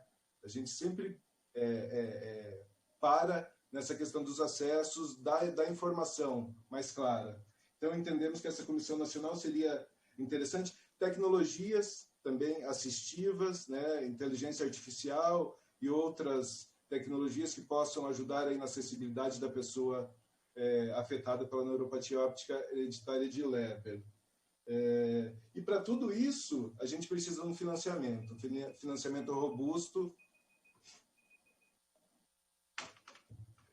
que possa compreender todas essas pesquisas. A linha de cuidado eu trago do diagnóstico à reabilitação. O DNA, o exame clínico, precisa ser coberto pelo SUS, né? A divulgação dessa doença também. Se mais oftalmos conhecerem, conseguirem diagnosticar mais rapidamente, menos peregrinação de pacientes aí Brasil afora, menos despesa, menos sofrimento emocional. Existem também grandes assimetrias regionais. Neurooftalmologistas não existem em todas as regiões. Então, a gente percebe que região sul e sudeste consegue fazer o diagnóstico mais rápido. Então, isso também precisa ser superado. Em políticas públicas, a gente entende que os serviços no SUS precisam ocorrer de forma regular, né? O serviço de neurooftalmologia, de reabilitação, apoio psicológico, tanto para o paciente como para os familiares. Outro ponto importante é alguma política pública no sentido de isenção de impostos para aquisição de equipamentos, né? Na acessibilidade, hoje temos monitores grandes, celulares, tablets, computadores, softwares, lupa eletrônica, uma série de equipamentos que são caros, muitos importados, Então, algum tipo de isenção para aquisição disso seria super importante. E a divulgação também dos direitos sociais para as pessoas. Acho que quanto mais consciência de direitos sociais, mais fácil o acesso a políticas públicas e menos sofrimento para essas pessoas. Por fim, eu gostaria, então, de deixar esse apelo aos nobres deputados e deputadas que pudessem se enganjar a essa causa da neuropatia óptica hereditária de Leber, e fico à disposição para estar contribuindo no que for possível. Muito obrigado. Eu que agradeço, senhor Márcio Ferla, por sua exposição. E vamos ouvir agora o professor Rubens Belfort. Pois não. Pronto. Uma palavra. Pois não, deputado. Primeiro, peço desculpa por estar de máscara, mas eu estou aqui na Academia Nacional de Medicina e tem bastante gente em volta aqui. É a primeira audiência assim que eu participo, então, um pouco constrangido pela minha ignorância e sem saber exatamente como posso ser útil, mas eu queria, antes de tudo, lhe agradecer oficialmente. Eu já falei antes da minha fala oficial que conheci o Dr. Jorge Sola muito antes desse mandato de deputado federal, conheci quando ele administrava a saúde na Bahia de uma maneira exemplar, como empreendedor, ensinava a gente em São Paulo o que fazer, como transformar a estrutura superada, né, estatais, em coisas mais dinâmicas, em benefício da população. E agora também, quando eu soube que o Dr. Jorge Sola estava envolvido nisso, fiquei muito feliz. A minha participação nesse assunto é antiga. Eu, há 20 anos atrás, estava dando aula na Argentina, recebi um telefonema de um professor que era um dos mais importantes dos Estados Unidos, perguntando se eu conhecia Dona Odete. Eu não conhecia a Dona Odete, e ele me explicou, não, ela entrou em contato em Nova York com uma fundação e falou com o neurooftalmologista aqui do meu departamento, ela não fala bem inglês, mas ela consegue movimentar o mundo. Dá uma olhada nela, veja quem é. E eu fui dar uma olhada, a conheci, e desde então tive a honra de trabalhar conjuntamente com ela em muitos programas. E sou testemunha, não só do que ela trouxe, mas do grupo que ela ajudou a desenvolver e que agora organiza essa reunião também diretamente, em benefício não apenas das pessoas que sofrem dessa doença, mas ela, da maneira dela, mostra a importância da ciência para o Brasil, a ciência para a sociedade, o desenvolvimento. Nós estamos, deputado, e acho que todos nós sabemos, infelizmente, vendo uma crise terrível de desrespeito à ciência pela presidência da República, pelos órgãos ligados à presidência, pela falta total de entendimento da importância da ciência para o Brasil desenvolver, para a saúde, para a medicina. E o que nós vemos em relação a essa doença, que, como já foi muito bem falado aqui, cega, e se transmite de geração a geração, e já poderia estar muito mais bem cuidada aqui no Brasil, é um reflexo do que a gente vê em muitas outras áreas. Esses anos todos, muito da pesquisa nessa região foi feita com recursos estrangeiros, italianos, norte-americanos e outros países, e mesmo privados, porque o descaso continua muito forte e grande. Então, eu acho que manifestações assim no Congresso são importantes para ajudar a difundir a necessidade, não apenas de nós tratarmos dessa doença, da neuropatia óptica, e de entender melhor os mecanismos genéticos, entender os fatores de risco, conseguir detectar mais precocemente alterações e, eventualmente, até atuar na história natural da doença com recursos terapêuticos, mas nós entendermos que essa é uma doença genética que causa cegueira, como muitas outras, que nós ainda nem sabemos exatamente como são. E ajudar uma doença dessas é ajudar o entendimento de outras e um número muito maior de pacientes. O que eu vejo em relação a esse tipo de situação é quando a gente observa a população lá do Espírito Santo, a região de Colatina e todos aqueles descendentes dos migrantes iniciais que trouxeram a doença, a gente verifica, inclusive, a enorme oportunidade que a gente tem de contribuir significativamente para a criação de conhecimento. Quer dizer, o Brasil não apenas aplicando, comprando remédio que os outros fazem, mas a gente produzir conhecimento aqui. Mas para produzir conhecimento precisa de mecanismo eficiente de apoio apoio à pesquisa, mecanismo eficiente e com constância, que permita uma sustentabilidade. E isso tem sido praticamente impossível, apesar de todos os trabalhos desse grupo abnegado, não apenas em Colatina, no Espírito Santo, mas em vários outros lugares do país também. Eu acho que nós estamos frente ao início de uma nova era. Novos recursos terapêuticos estão chegando, e os recursos terapêuticos poderiam, se não ter sido desenvolvidos desde o início aqui no Brasil, poderiam ter sido melhor explorados se nós tivéssemos uma política mais de desenvolvimento científico na área da saúde. Eu acredito que nós precisamos ter mais efetividade, precisamos ter mais recursos por parte das agências federais de pesquisa para que elas possam chegar na gente.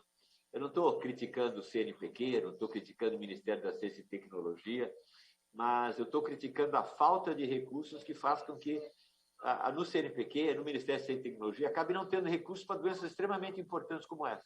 Eu já participei de CAP, já participei do Conselho Nacional de Pesquisa, e eu sei, mais do que nunca, a dificuldade que a gente continua tendo para implementar o extremamente necessário. O que nós tivemos agora com a perda de recursos para pesquisa do CNPq nas últimas semanas foi uma nova vergonha.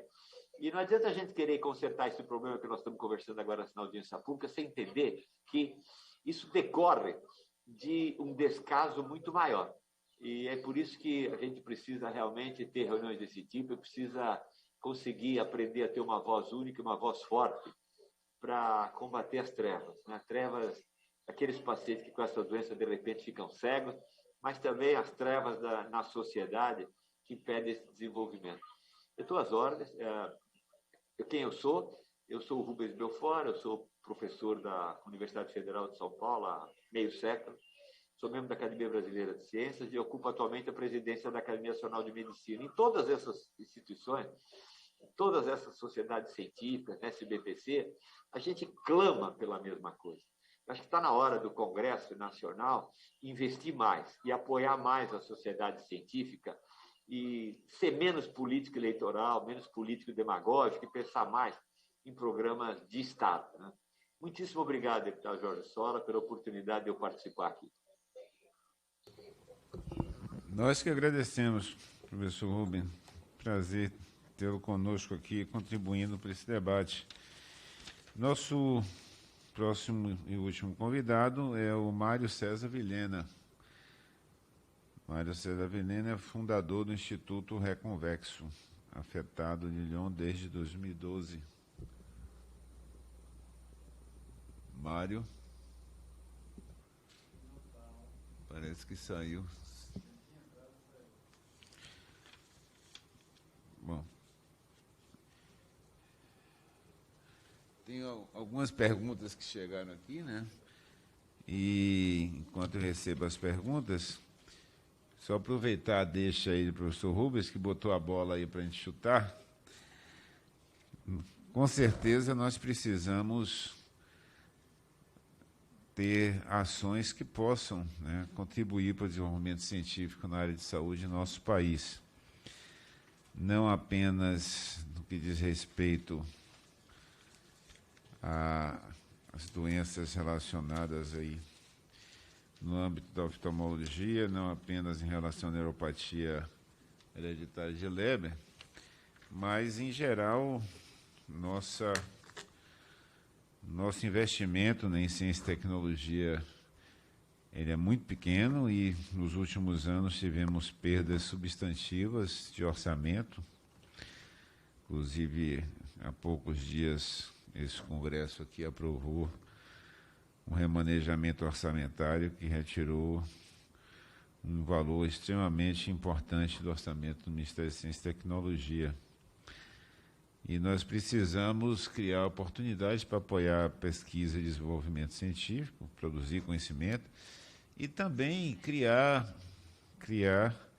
capacidade instalada para a produção de determinados medicamentos, insumos e até equipamentos para a área de saúde. Eu sou entusiasta de uma política que foi iniciada quando eu estava ainda como secretário de Atenção à Saúde no Ministério da Saúde. A gente começou a fazer o debate acerca da possibilidade de usar a escala de compras do Sistema Único de Saúde como um motor para a transferência de tecnologia. Começamos esse debate ainda em 2003, e isso prosperou de tal monta que terminou gerando uma grande política chamada de Parcerias de Desenvolvimento Produtivo, nada mais, nada menos do que PPPs, digamos assim, parcerias público-privadas, envolvendo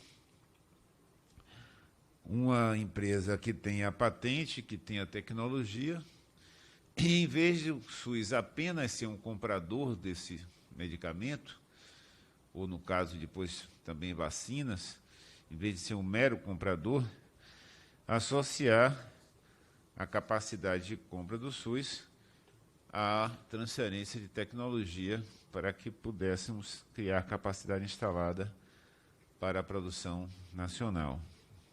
Isso foi muito importante, e graças a essas iniciativas, nós temos o maior programa de vacinação pública e gratuita do mundo. Agora, então, com a pandemia, a população já está ouvindo falar tanto, né, de vacina, do Butantan, da Fiocruz. Importante a gente chamar a atenção que a capacidade instalada do parque de vacinas do Butantan e da Fiocruz só foi possível porque houveram, durante sucessivos anos, investimentos para que isso acontecesse, e as PDPs foram um grande motor para esse processo, né? Da mesma forma, hoje é importante que as pessoas tomem conhecimento que hoje a Fiocruz no Rio tem a maior fábrica de medicamentos biológicos da América Latina, também graças a essas políticas de desenvolvimento produtivo, de transferência de tecnologia através do SUS. E, inclusive, chegamos a ter, já no governo da presidenta Dilma, chegamos a ter também na área de equipamentos. O Brasil fez a maior compra de aceleradores lineares de equipamento de radioterapia que tinha sido feita até então no mundo, 80 equipamentos, e condicionando a construção de uma fábrica que todo o parque tecnológico de manutenção desses equipamentos. Eu acho que nós precisamos, né, nos apropriar, criar melhores condições para pesquisa e produção de conhecimento sobre a neuropatia de Leber. Foi comentada aqui a possibilidade de terapia gênica, né? Eu queria até ouvir mais dos nossos convidados acerca disso, né? E precisamos buscar transferir as condições de pesquisa, de desenvolvimento, quem sabe aí, a partir de um processo como esse, né, a gente pode contribuir para a incorporação dessa terapia no Sistema Único de Saúde, né? Eu quero trazer aqui algumas perguntas. Sim, além, obviamente, de aumentar o acesso ao diagnóstico, que é fundamental, a difusão do conhecimento acerca da doença, para que os pacientes possam ser mais facilmente diagnosticados e acompanhados. Temos aqui algumas perguntas. Um comentário aqui do Leon Fortaleza. Há alguns anos atrás, tivemos no Brasil a visita de uma equipe de pesquisa sobre a maior família já catalogada no mundo. Alessandre Santos Brown. Seria interessante a implementação de diretrizes para a facilitação do laudo médico e um acesso melhor à saúde dos afetados e a possibilidade dos medicamentos que ajudam na doença, pois a política de importação é muito burocrática. Maria Odete Moschen. Por ser doença rara, ainda existe financiamento público para as pesquisas, tanto de medicamento quanto de terapia gênica. Há a possibilidade de apoiar financeiramente os pesquisadores brasileiros, que em sua maioria prestam seus conhecimentos e experiência em pesquisa no exterior? Não Fortaleza. Tendo em vista a necessidade de suporte para pesquisa e tratamento para não, o governo pretende atuar de que forma em todo o país? Eu vou voltar aos nossos convidados para responder essas perguntas e deixo aqui a nossa provocação acerca das possibilidades, né? Especialmente aí contar com a participação da Priscila e do Gustavo na resposta, a possibilidade da gente buscar junto ao Ministério da Saúde apoio para investimento em pesquisas, apoio para a difusão do conhecimento existente na rede SUS e, quem sabe, também para a incorporação de terapias que possam contribuir para os afetados por essa doença, melhorando a evolução. Priscila Gebrim, com a palavra, por favor.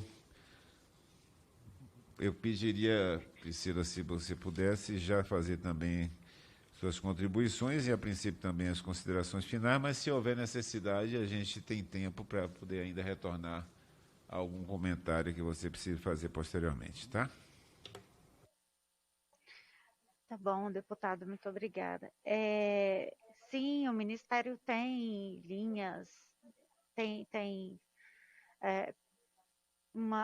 verbas e programas para financiamento de pesquisa, o Ministério lança editais de pesquisa junto ao CNPq, faz parcerias com universidades para fazer pesquisas, não é em relação a esse tipo de pesquisa, como é pesquisa que nós chamamos ainda pesquisa de base, não é o DEGITS, que é o departamento que eu me encontro, mas tem outros departamentos, o DECIT, por exemplo, que também é aqui da SCTI, da Secretaria de Ciência e Tecnologia, que faz essas parcerias e esses estudos, financiamento de estudos. Então, há sim,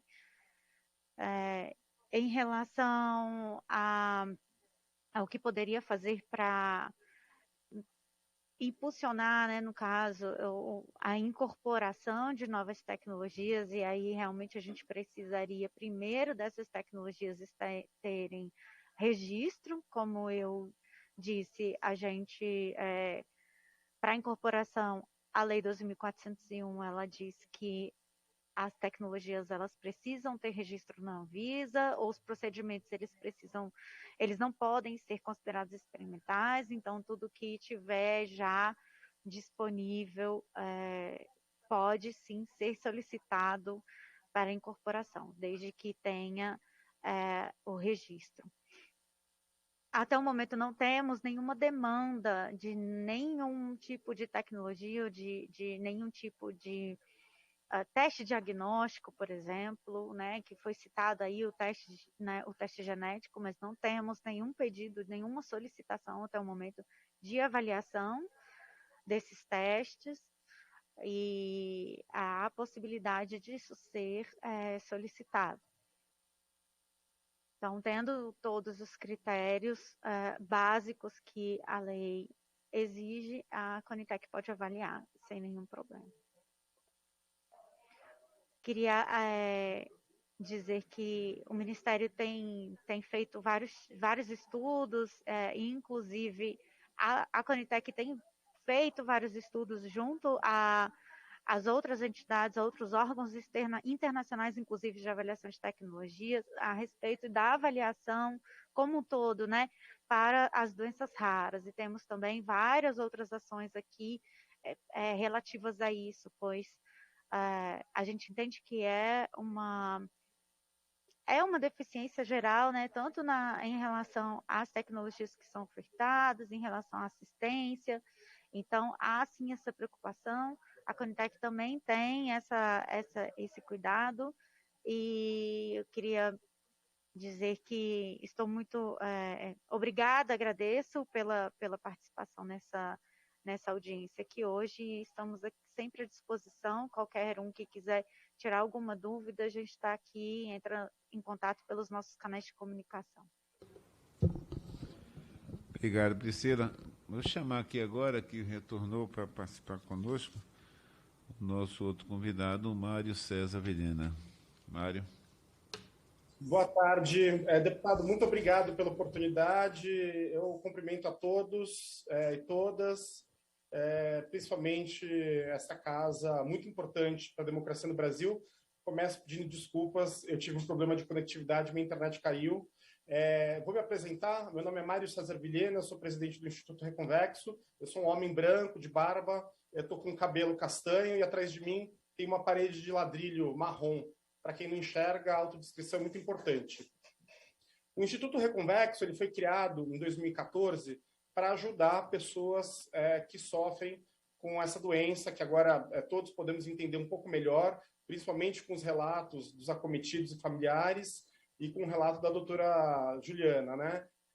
Então, eu criei o Instituto Reconvexo quando eu mesmo fui acometido pela neuropatia óptica hereditária de Leber, essa doença que causa esses males todos que foram aqui, e eu não gostaria de ecoar o que foi dito, porque eu acho que a gente aproveita já o que foi dito, eu tinha uma apresentação toda explicando o que era Lyon, mas eu posso contar então a importância e o que é nosso instituto. Eu fui acometido com a Leber, e aí eu passei por toda essa jornada que foi dita, né? Então a gente passa por diversos médicos, os médicos não sabem o que é a neuropatia óptica hereditária de Leber, ou seja, eles não estão treinados para identificar isso. No Sistema Único de Saúde não existe um protocolo de diagnóstico, o diagnóstico final, que confirma o que é Leber ou não, ele é muito difícil pelo SUS, ele é quase inexistente, e por conta disso eu tive que sair do Brasil. Então foi para os Estados Unidos, e lá nos Estados Unidos eu fiz o exame genético e confirmei que eu tinha a neuropatia óptica hereditária de Leber. Voltei aqui para o Brasil, e aí a gente tem um outro problema. Você tem o diagnóstico, no meu caso eu tendo que viajar e gastar dinheiro, e aí você não encontra um médico que entenda da doença. E aí eu achei um dos poucos médicos que entendem, aqui no Hospital das Clínicas em São Paulo, o Dr. Federico Castelo Moura, que depois me encaminhou para o Dr. Felipe Chicane, são dois neuroftalmologistas. A neuroftalmologia é a especialidade que estuda e trata do paciente com Lyon, e eles acabaram administrando para mim uma outra droga, que é a droga, que é o antioxidante, a vitamina, que foi comentada pela doutora Juliana, que é o Idebenone. O Idebenone, ele foi aprovado já pelo FDA nos Estados Unidos para administração para quem tem neuropatia óptica hereditária de Leber e também pela agência da União Europeia. Eu esqueci o nome da agência de vigilância sanitária da União Europeia, mas é a agência responsável pela aprovação dos remédios. Nós temos 3 formas, mais ou menos, desse antioxidante, que é a coenzima Q10, como foi dito, o Idebenone e o Raxona. Esse é um tratamento paliativo e muito importante e que as pessoas aqui do Brasil não têm acesso, primeiro porque é caro, custa mais ou menos entre R$800 e R$1.600 para você conseguir comprar, e como foi dito pelo representante da Anvisa, não existe aprovação nem solicitação na Anvisa. Só que tem um dado importante, que o Brasil ele não é qualquer país. Além do tamanho do Brasil e da representatividade do SUS no Brasil, essa família que foi citada pela doutora Juliana, a família da dona Odete, é a família mais estudada no mundo com a neuropatia óptica hereditária de Leber. Então, nós estamos num país com muitas pessoas. Nós estamos no país com muitas pessoas afetadas com Lyon e com a maior família conhecida com a neuropatia óptica hereditária de Leber, e nós não temos diagnóstico, nós não temos tratamento paliativo, nós não temos pesquisa e nós não temos o tratamento que hoje já terminou a 3ª fase, também como foi dito, que é a terapia gênica, que é a grande esperança para a pessoa com Lyon. Então, acho que as demandas que a gente tem aqui, e a gente gostaria de pedir para os representantes da Casa Legislativa, para os representantes do SUS, e da agência reguladora, é que, em primeiro lugar, a gente tenha um diagnóstico para acabar esse périplo, esse sofrimento do paciente com Lyon, para que a gente tenha esse diagnóstico descentralizado. E isso através de tecnologia, a terapia gênica, e através da formação de médicos, que o neuroftalmologista ele consiga ter informações, ou os médicos do SUS consigam ter informações sobre o que é a neuropatia óptica hereditária de Leber, como diagnosticar e como tratar. Em segundo lugar, que a gente tenha acesso a essa terapia com o antioxidante, porque o antioxidante ele é o que garante a nossa condição de visão mínima. Por exemplo, eu enxergo minimamente porque eu tomo o Idebenona, mas eu tenho que importar o Idebenone. Imagina quem não tem dinheiro, quem não tem acesso, que é a realidade da maior parte dos brasileiros e brasileiras. Que a gente tem um investimento em pesquisa. Então, nós temos poucos hospitais que ainda pesquisam sobre a neuropatia de Leber, e como o nosso colega Márcio Ferla falou, são as universidades que ainda prestam alguma assessoria ou alguma assistência para as pessoas com Lyon. E, por fim, que depois da pesquisa a gente consiga, e isso é um passo mais complexo, investir na terapia gênica. Lembrando que a nossa doença, como foi exposta, é uma doença mitocondrial. Então, por mais que a nossa doença seja uma doença rara, ela não vai ser só, qualquer tipo de terapia gênica não vai ser só aproveitada para pessoas com Lyon, mas para todas as pessoas com doenças mitocondriais. Quando a gente fala em políticas públicas, que é uma outra fase, e que foi tratada pelo Márcio Fella, a gente tem que falar que a nossa doença é considerada rara, mas a gente tem uma subnotificação da doença, porque como a gente não tem diagnóstico no Brasil, é impossível qualquer pessoa saber, entender ou diagnosticar quantas pessoas têm a neuropatia óptica hereditária de Leber. Se a gente não sabe quantos pacientes tem, não tem como a gente saber e como a gente investir em políticas públicas para isso. Considerando todo esse buraco, né, essa falta de tudo que o paciente com neuropatia óptica hereditária de Leber tem, eu criei um Instituto Reconvexo, primeiro para organizar informações científicas e acadêmicas sobre a doença, eu traduzi para o português e numa linguagem que não seja o mediquês, aquela linguagem que ninguém entenda, mas que o paciente que está desesperado consiga entrar no nosso site e entender o que está acontecendo, qual é o tratamento, como é que é o diagnóstico. E hoje a gente tem diversos grupos de acolhimento para os pacientes e a gente faz a ponte do paciente com possíveis locais onde ele consiga fazer o diagnóstico, encontrar um médico e ter apoio da comunidade, né? A comunidade ela é muito importante para conversar com as mães de Lyon. Então a gente tem um grupo de mães que acolhe a mãe, como é uma doença que é transmitida pela mãe, a mãe já sofre por natureza, então a gente consegue acolher as mães. A gente tem um outro grupo de amigos e familiares de pessoas com Lyon, que é o Grupo Lyon Brasil. É o maior grupo de pessoas simpatizantes ou amigos de Lyon do mundo, quando a gente considera um único país. O outro grupo que é maior que o nosso é o grupo dos Estados Unidos, mas porque ele junta pessoas do mundo todo e é o grande hub, é o grande lugar onde as pessoas buscam informações de Lyon. E também temos um outro grupo chamado Lyon para Lyon. Quem quiser mais informações, entra no nosso site, lyon.com.br. Eu acho que eu fiz um apanhado geral e não posso deixar de registrar a minha consternação em saber que nós não temos o pedido de registro do Idebenone, esse remédio que já foi aprovado na Europa e nos Estados Unidos, como eu disse, na Anvisa, uma agência reguladora tão importante, né, uma das maiores do mundo. E eu queria saber o que a gente pode fazer para a gente conseguir esse pedido, essa solicitação de aprovação na Anvisa. Acho que é o segundo grande passo, né, depois do diagnóstico. Se a gente conseguir estabelecer no SUS esse diagnóstico e depois a aprovação do remédio na Anvisa, a gente vai conseguir dar suporte para muitos brasileiros e muitas brasileiras que sofrem com a doença. É isso. Por fim, não deixar de falar dos direitos sociais da pessoa que tem neuropatia óptica hereditária de Leber. A pessoa que tem Lyon, ela passa muitos constrangimentos, além da própria perda de visão, porque como é uma doença desconhecida, acontece das pessoas acharem que a gente está mentindo, que é uma fraude, que é uma farsa. Então, por exemplo, quando eu fui tomar a segunda dose da vacina, a vacina do coronavírus, eu fiquei mais de 2 horas para poder ser vacinado. Porque quando eu cheguei lá no posto de vacinação, eu falei, eu tenho neuropatia óptica hereditária de Leber. Todos os médicos, enfermeiros e pessoas do hospital onde eu estava, aqui em São Paulo, olharam para mim com uma cara de interrogação, não sabiam que era Lyon e foram procurar na internet. Olha que maravilhoso. Só que daí eles não encontraram, eles não sabiam o que era. Então eu tive que mais ou menos buscar o laudo do meu médico, porque eu tinha organizado, porque eu tenho no meu celular facinho. Passei para o diretor lá, a pessoa que estava coordenando a vacinação, e depois de 2 horas eu consegui ser vacinado.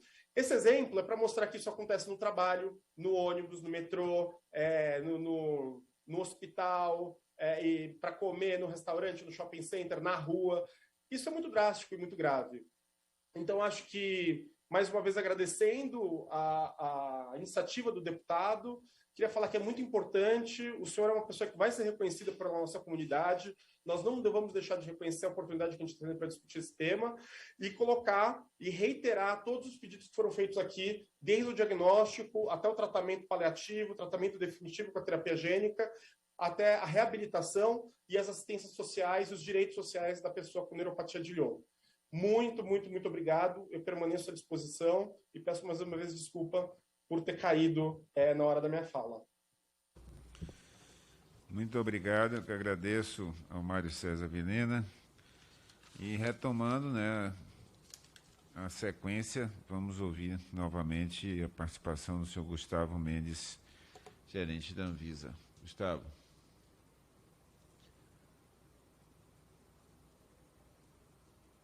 Parece que o Gustavo precisou sair. Então, na sequência, nosso amigo de longa data, Rui Azevedo.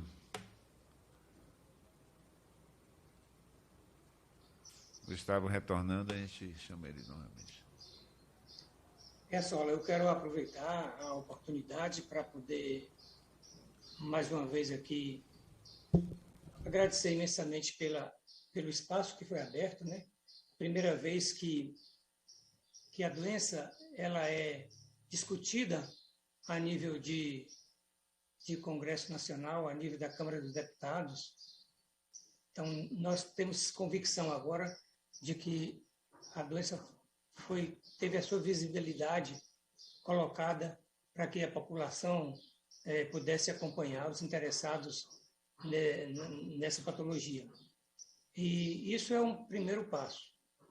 Todos os outros passos eles serão dados na perspectiva de que, no futuro, a gente possa vir a ter, né, a possibilidade de investir, de fato, em pesquisa, né? As colocações de Dr. Rubens elas foram muito importantes. Nós estamos realmente vivendo uma época muito negra da pesquisa científica no Brasil.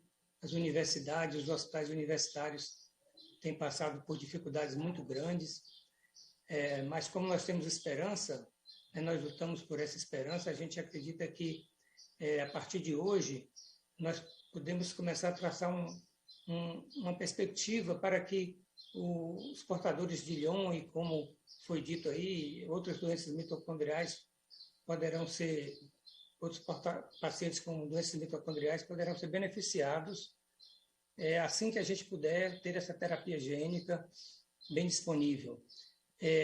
Eu quero aqui dizer também que, com relação à Idebenone, a medicação que o Mário falou, todos os trabalhos científicos que ocorreram no mundo inteiro, na Europa, Estados Unidos, e a própria indústria farmacêutica alemã que desenvolveu a droga, tem realmente estabelecido o uso na própria comunidade europeia, na Agência de Vigilância Europeia de Medicamentos, nos primeiros 18 meses, nessa fase chamada aguda da doença, ela pode ter realmente um efeito interessante. A partir de então, não tem nenhum trabalho bem consubstanciado que dê segurança para que esse uso possa ser feito por um período mais longo.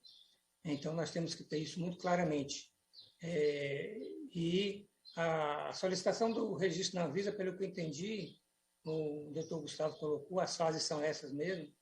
A medicação vai precisar mostrar efeito nos estudos da fase 1, 2 e 3, talvez difícil por ser uma doença rara, para que esse registro seja concedido especificamente para essa doença.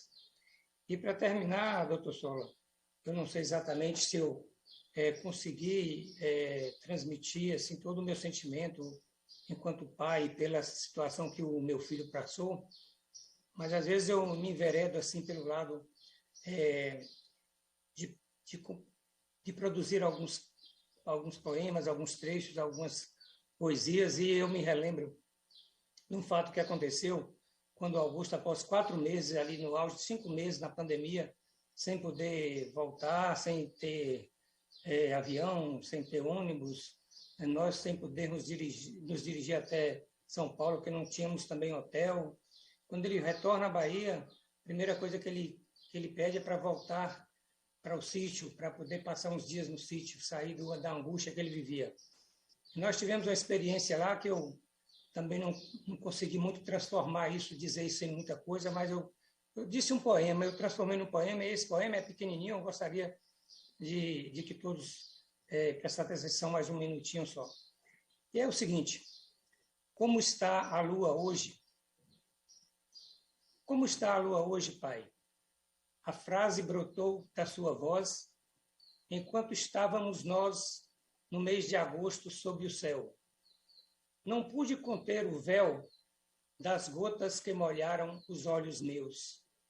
Sentados em uma esteira, filosofamos de brincadeira sobre a terra, sobre fronteiras, sobre Deus, sobre bandeiras, um violão, uma canção, uma flauta transversal, depois a frase fatal.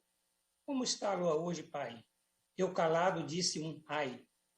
Era nova e você não via. Também lhe escureceu a láctea via. Eu tentava e não conseguia saber de onde a sua força vinha.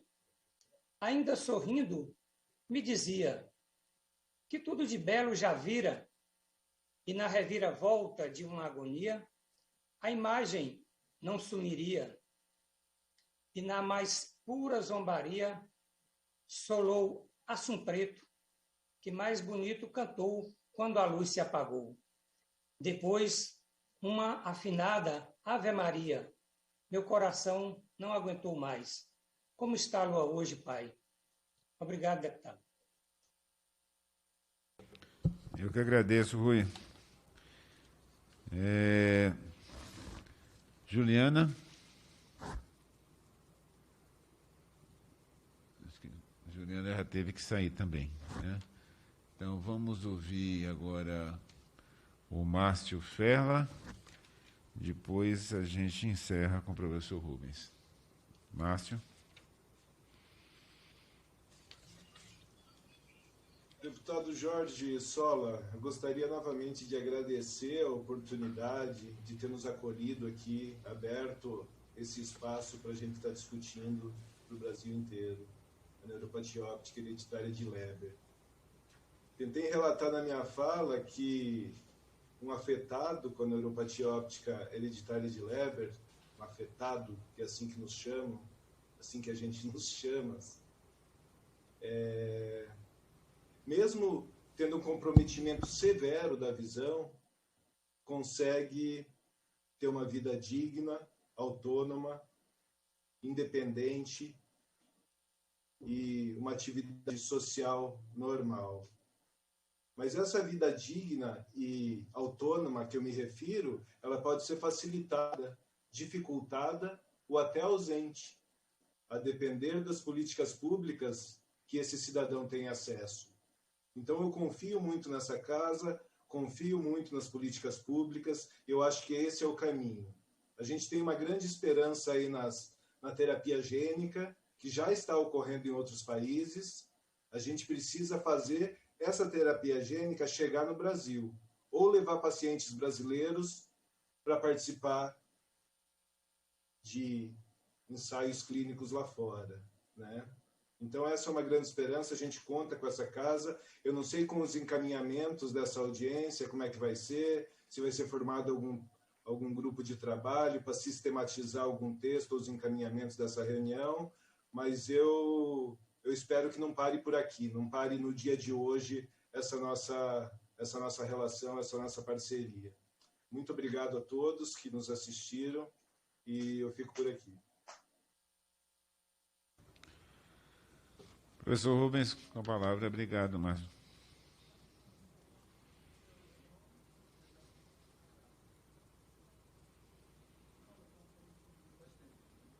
Acho que ele saiu do ar. Os problemas da nossa sala virtual. De vez em quando entra, outro sai.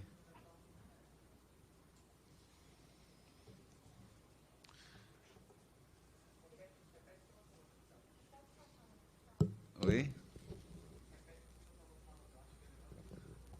Vou chamar aqui novamente o professor Rubens. Não estou ouvindo aqui na sala. Bom, no momento aqui nós estamos com o Márcio Ferla, com o Mário César Vilena, com a Priscila Lulli, com o Rui Azevedo. 4, isso. Eu acho que ele saiu. Bom, gente, eu quero agradecer a participação de todos e todas. Para nós foi uma oportunidade de conhecer um pouco acerca do problema e criar oportunidades para a gente contribuir de alguma forma. Para alguns que participaram pela primeira vez de uma audiência aqui da Câmara de Deputados, eu acho que é uma iniciativa muito positiva porque a Câmara, que é tão hermética em relação a atender os interesses da população, na verdade, infelizmente, a maioria dos parlamentares que estão aqui não representa os interesses da maioria da população, e sim de uma pequena elite desse país. Nós criamos nas audiências, muitas vezes, oportunidades de ouvir representantes de diversos segmentos e colocar na mesa problemas que possam criar soluções, abrir pontes. Muitas vezes as contribuições saem daqui para ser viabilizadas no Executivo, na interação entre o Executivo, o Legislativo e a sociedade civil.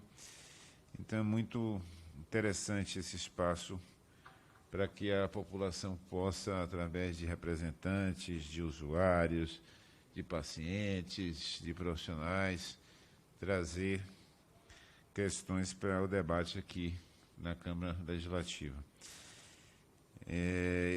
Fica aqui, então, a solicitação para quem fez a apresentação aí, né, que foi a Priscila e o Gustavo, pedir, a Juliana também, né? A Juliana também. Pedir que essas apresentações sejam disponibilizadas para os demais convidados e vão ficar também na página da Câmara, da Comissão de Seguridade Social e Família, tá? E deixo aqui, desde já, né, a nossa disposição para continuarmos contribuindo com a ação que vocês desenvolvem, sejam nossos colegas profissionais de saúde, sejam aqueles que atuam junto aos pacientes e nas associações que estão aí se debruçando sobre a questão, né? Agradeço os convidados pela ilustre presença e nos colocamos, né, à disposição para dar continuidade em outro momento ao que for possível de contribuir. Nada mais havendo a tratar, encerra a presente reunião, antes convocando para a reunião deliberativa extraordinária, quarta-feira, dia 10 de novembro, às 9h30, no plenário 7, para a deliberação de itens da pauta. Declaro encerrada a presente audiência pública. Muito obrigado a todos, todas.